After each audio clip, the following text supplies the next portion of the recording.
Magandang madaling araw sa inyo mga kaibigan. Ito, August 19, Monday. Hihinaan ko lang yung boses natin kasi medyo madaling araw na, okay? 12:21 AM na dito sa Pilipinas kung nasa naman kayo nanonood. Meron lang akong i-share na isang importante na magandang VPN na hindi na kailangan ng load para makapag-connect ka. So, ang gagawin mo lang ay i-import to. Ito yung literal na ginagamit natin na VPN.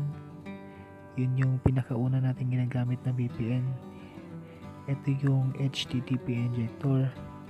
So, huwag kayong pipitaw or kung mag-scroll ka kung nasa video pala yung yung password. Okay? So sana makita niyo yung password na sa video naman i-blink ko na lang mga 5 seconds blink out sa password. Okay?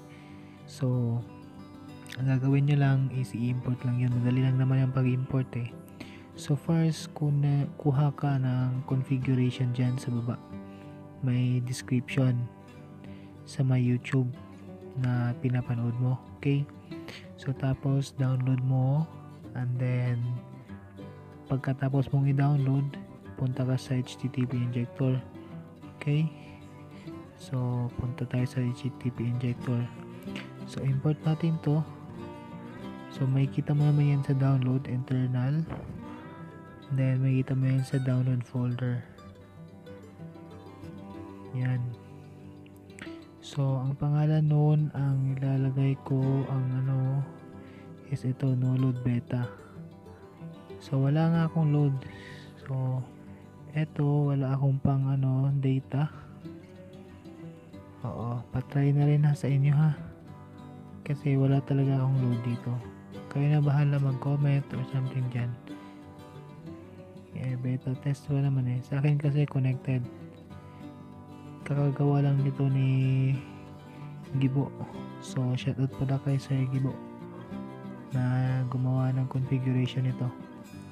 So abang ako sa mga nag-forward, siguro balikan nyo lang, baka hindi nyo nakita yung password. Okay? So i-blink ko yung password para makita nyo. Okay? Sige, salamat. So yan lang muna sa ngayon, at magandang umaga muli sa Zoo TV. Magandang umaga. Paalam.